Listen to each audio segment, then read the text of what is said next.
Bonjour, bonsoir, bonne nuit, c'est Altistebrook et on se retrouve pour une toute nouvelle vidéo et on continue la suite de cette mythologie avec la troisième génération. Oui, t'as aussi remarqué qu'il y a une nouvelle intro, j'adore cette formulation de bonjour, bonsoir, bonne nuit, voilà, du coup j'ai décidé de la mettre dans mes vidéos. Qu'est-ce que tu vas faire? On a encore pas mal de vidéos à travailler sur la mythologie Pokémon, donc là on s'occupe de la troisième génération. Comme d'habitude, on va faire selon ma logique et selon ma subtilité, donc aucune. Mais je pense que tu as l'habitude. Et à mon avis, ce format risque d'évoluer dans le temps avec le nombre de vidéos qu'il y a. Parce que il y en a 9 au total, vu le nombre de générations qu'on a. Bref, et si on commençait tout de suite, du coup, cette vidéo-là avec les premiers Pokémon légendaires. Ça peut être sympa et pratique. Arceus créa un golem, Regigigas, mais celui-là on en parlera plus tard dans une autre vidéo. En tout cas, ce qui est important avec Regigigas, c'est qu'il va créer 3 autres golems. Bah oui, il faut bien que quelqu'un, ou du coup tout un groupe de golems, s'occupe du monde lorsque Regigigas est en plein sommeil. Ainsi, on va avoir du coup 3 golems qui vont à tour de rôle remplacer Regigigas à différentes ères de l'humanité. Effectivement, chaque golem du coup représente également chaque ère de l'humanité. On commence avec Regirock qui correspond à l'âge de pierre, on enchaîne avec Regice qui correspond à l'âge de glace et on termine avec Registeel qui correspond à l'âge de fer. A priori, il existerait également 2 autres golems, mais ces deux-là, on en parlera beaucoup plus tard. Bon, concrètement, un jour, Arceus s'est dit que c'est cool, il y a pas mal de populations sur Terre, mais que faut bien que la population actuelle puisse continuer à prospérer. Du coup, il va se dire, la reproduction, c'est cool. Et il va créer ensuite les 2 premiers Pokémon, mâles et femelles. Et c'est comme ça que depuis, on a 2 Pokémon, les Pokémon Éon, Latias et Latios. Arceus leur donne différents pouvoirs, déjà le pouvoir de se rendre invisible, mais aussi quelques pouvoirs psychiques. Parce que oui, ils ont la capacité de comprendre les humains, ce qui est en soi plutôt pas mal pour qu'il n'y ait le moins d'embrouille possible. Mais Arceus leur donne surtout la mission de veiller sur l'humanité, comme à peu près 90% des Pokémon légendaires jusqu'à là. Mais bon, c'est un détail. Petit point assez important et utile, les 2 Pokémon possèdent également la méga évolution. Donc ouais, c'est pas à négliger non plus, on va pas se mentir. Mais bref, c'est globalement un petit peu l'histoire des Pokémon Éon.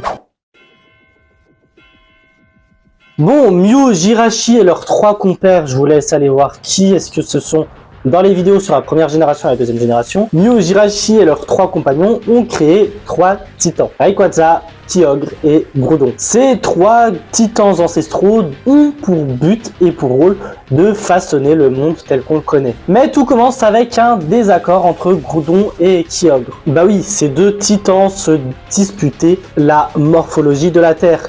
L'un voulait que la Terre soit majoritairement composée de continents, donc Groudon, et l'autre majoritairement d'océans, donc Kyogre. Rayquaza, ayant marre de tout ça, décide de les arrêter et fabrique ainsi l'atmosphère lors de son combat. Et c'est ainsi que nous avons notre monde actuel. Enfin, le monde Pokémon actuel, parce que notre monde n'a rien à voir avec les Pokémon. Bref, c'est pas le sujet. Suite à ce combat, nos 3 titans décident de s'exiler. Groudon décide de s'exiler dans le feu de la terre, Kyogre au fond des mers, et Rayquaza, lui, décide d'errer dans l'atmosphère. Juste avant de s'enfermer, Groudon va décider de créer Heatran, mais ce Pokémon-là, on verra également plus tard dans une autre vidéo.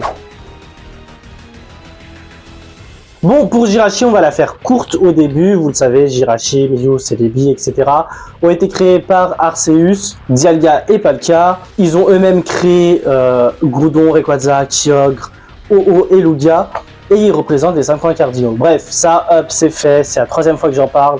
Mais bon, il faut savoir que Jirachi n'a pas fait que ça. Et oui, avec l'aide d'Heatran, déjà, Jirachi a commencé par créer Volcanion, autre Pokémon légendaire qu'on traitera dans quelques générations. Mais sinon, on dit que Jirachi se réveille tous les 1000 ans.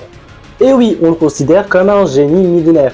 Pourquoi? Tout simplement parce qu'il exauce des vœux pendant toute une semaine lors de son réveil. Par contre, attention parce qu'il posséderait un 3e œil sur son ventre et s'il venait à s'ouvrir, t'inquiète pas qu'une grosse malédiction ou une grosse catastrophe pourrait arriver. Bref, oui, ça fait court du coup quand tu skips très rapidement toute la première partie de Jirachi. Mais bon, j'ai envie de vous dire, c'est la 3e fois qu'on en parle.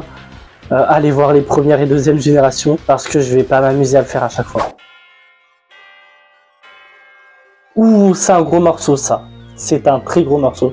Or, pourquoi? Parce que la Terre est menacée par l'arrivée d'une météorite. Mais bien heureusement, une météorite était déjà tombée bien auparavant sur Terre. Rayquaza, voyant ce danger, décide de prévenir Kyogre et Groudon, qui tous les deux décident d'attribuer le pouvoir de l'ancienne météorite à Rayquaza pour pouvoir le booster niveau puissance. C'est comme ça qu'on a tout simplement la première méga évolution et méga Rayquaza. En compensation et pour avoir le soutien de ses deux compères, Rayquaza va leur offrir 2 gemmes. La gemme bleue pour Kyogre et ainsi naîtra Primo Kyogre et la gemme rouge pour Groudon et c'est ainsi qu'on aura Primo Groudon. Ainsi nos 3 titans sont prêts et Rayquaza décide d'aller annihiler ce météore. Sauf que un Pokémon apparaît. Ce Pokémon là c'était tout simplement Deoxys. Et c'est ainsi qu'un combat sans relâche commencer entre Deoxys et Rayquaza. Sauf que Deoxys n'est pas hostile à la Terre.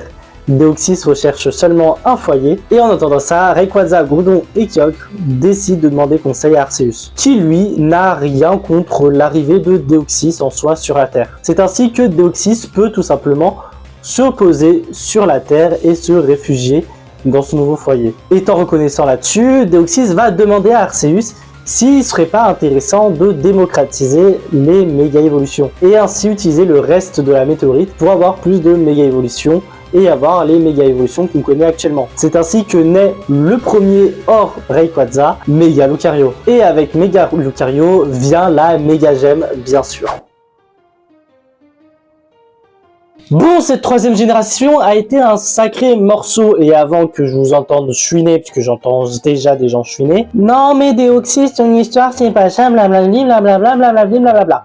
N'oubliez pas, il y a 9 générations, il y a des remakes, il y a des ajouts qui sont tout le temps en fait, et du coup, faut se réadapter.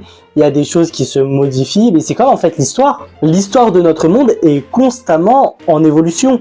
Ce qu'on apprend aujourd'hui en histoire, bah, ça se trouve, ça va être démenti, et dans 10, 15, 20 ans, les gamins vont apprendre autre chose. C'est normal, il y a de nouvelles preuves qui arrivent, il y a de nouveaux éléments qui arrivent.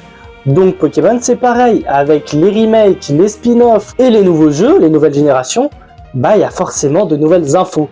Et les dernières infos qu'on a eues sont sur Pokémon Rosa, donc Ruby Omega et Saphir Alpha.